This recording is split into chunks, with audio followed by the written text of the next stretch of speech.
விழுப்புரம் மாவட்டம் தைலாபுரம் தோட்டத்தில் பாமக நிறுவனர் ராமதாஸ் செய்தியாளர்களை சந்தித்தார். திமுக ஆட்சியில் தமிழ்நாட்டுக்கு வந்த தொழில் முதலீடுகள் எவ்வளவு? வெள்ளை அறிக்கை வெளியிட வேண்டும்.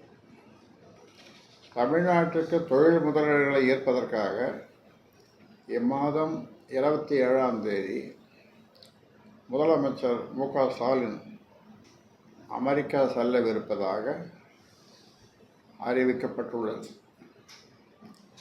முதலீட்டை ஈர்ப்பதற்காக அமெரிக்கா செல்வது நல்ல முயற்சி தான். ஆனால் திமுக ஆட்சிக்கு வந்த பிறகு கடந்த 3 ஆண்டுகளில் எவ்வளவு முதலீடு ஈர்க்கப்பட்டிருக்கிறது என்பது குறித்து விளக்க வேண்டும். கடந்த 2023ஆம் ஆண்டு மார்ச் மாதம் துபாய் சென்ற முதலமைச்சர் அங்குள்ள நிறுவனங்களிடமிருந்து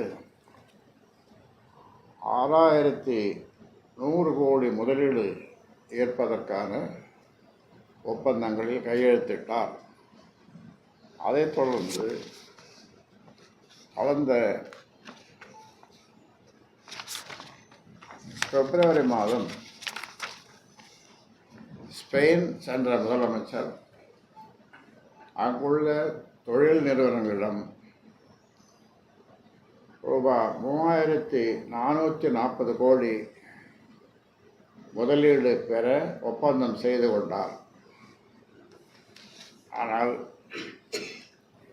அந்த நிறுவனங்களிடமிருந்து இதுவரை 1 பைசா கூட தமிழகத்திற்கு முதலீடு வரவில்லை.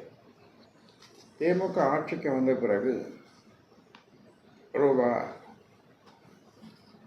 974 லட்சம் கோடி 9.74 லட்சம் கோடி முதலீட்டுக்கு ஒப்பந்தம் செய்து கொண்டுள்ளது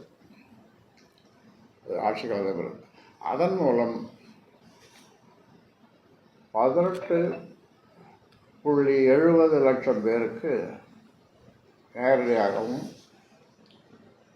16 லட்சம் பேருக்கு மறைமுகமாகவும் வேலை கிடைக்கும் என தமிழக அரசு கூறியிருந்தது.